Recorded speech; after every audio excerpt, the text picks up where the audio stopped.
അന്തരിച്ചത് ഹൃദയത്തിന്റെ കാവലാണ്.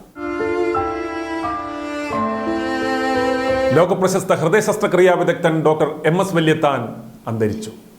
90 വയസ്സായിരുന്നു. മണിപ്പാലിൽ വെച്ചായിരുന്നു അന്ത്യം. Thiruvananthapuram Sree Chitra institute of medical സയൻസിന്റെ സ്ഥാപക ഡയറക്ടറുമായിരുന്നു ഡോക്ടർ MS വല്യത്താൻ. മണിപ്പാൽ യൂണിവേഴ്സിറ്റിയുടെ ആദ്യ വൈസ് ചാൻസലറുമായിരുന്നു അദ്ദേഹം. രാജ്യം പത്മശ്രീയും പത്മവിഭൂഷണും നൽകി ആദരിച്ച ഹൃദയ ശസ്ത്രക്രിയാ വിദഗ്ധനാണ് വിട പറഞ്ഞത്. ശ്രീചിത്ര ഇൻസ്റ്റിറ്റ്യൂട്ട് ഓഫ് മെഡിക്കൽ സയൻസിലൂടെയാണ് അദ്ദേഹം മലയാളികൾക്കിടയിൽ സുപരിചിതനായത്.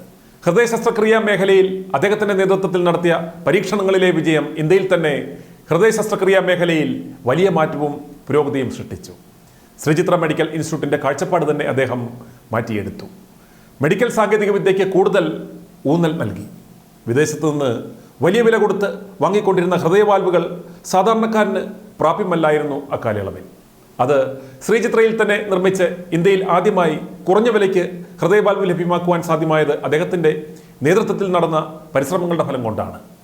നേതൃപദവിയിൽ ഇരുന്ന് ശ്രീചിത്ര തിരുനാൾ ആശുപത്രിയെ ലോകോത്തര നിലവാരത്തിൽ വളർത്തിയ വ്യക്തിയായിരുന്നു ഡോക്ടർ വല്യത്താൻ. കൃത്രിമ വാൽവുകൾ മാത്രമല്ല, ഹൃദയ സംബന്ധമായ ചികിത്സയ്ക്കാവശ്യമായ നൂതന സാങ്കേതിക വിദ്യകളും ഉപകരണങ്ങളും അദ്ദേഹത്തിന്റെ നേതൃത്വത്തിൽ വികസിപ്പിച്ചെടുത്തു. ഡിസ്പോസിബിൾ ബ്ലഡ് ബാങ്കുകൾ നിർമ്മിച്ച് വ്യാപകമാക്കിയത് അദ്ദേഹത്തിന്റെ മറ്റൊരു നേട്ടം മാത്രം. 1934 മെയ് 24 മാർത്താണ്ഡവർമ്മയുടെയും ജാനകി വർമ്മയുടെയും മകനായി മാവേലിക്കരയിലായിരുന്നു ഡോക്ടർ വല്യത്താന്റെ ജനനം. പ്രാഥമിക വിദ്യാഭ്യാസത്തിന് ശേഷം തിരുവനന്തപുരത്ത് എത്തി. തിരുവനന്തപുരം യൂണിവേഴ്സിറ്റി കോളേജിലെ പഠനത്തിന് ശേഷം തിരുവനന്തപുരം മെഡിക്കൽ കോളേജിൽ നിന്നാണ് അദ്ദേഹം MBBS നേടിയത്. തിരുവനന്തപുരം മെഡിക്കൽ കോളേജിലെ ആദ്യ ബാച്ചുകാരനാണ്. MS പഠനം യൂണിവേഴ്സിറ്റി ഓഫ് ലിവർപൂളിൽ, FRCS കൂടി എടുത്ത ശേഷം തിരികെ നാട്ടിലേക്ക്. ചണ്ഡീഗഡിലെ post graduate institute of medical education and റിസർച്ചിൽ കുറച്ചുകാലം ജോലി ചെയ്തു. ജോലി കിട്ടിയപ്പോഴും പഠനം അദ്ദേഹം ഉപേക്ഷിച്ചില്ല.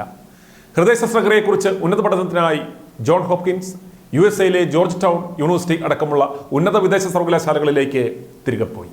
ശ്രീചിത്രയിൽ ഏകദേശം 20 വർഷം സേവനം ചെയ്ത ശേഷമാണ് ഡോക്ടർ വല്യത്താൻ മണിപ്പാൽ യൂണിവേഴ്സിറ്റിയുടെ വൈസ് ചാൻസലറായത്.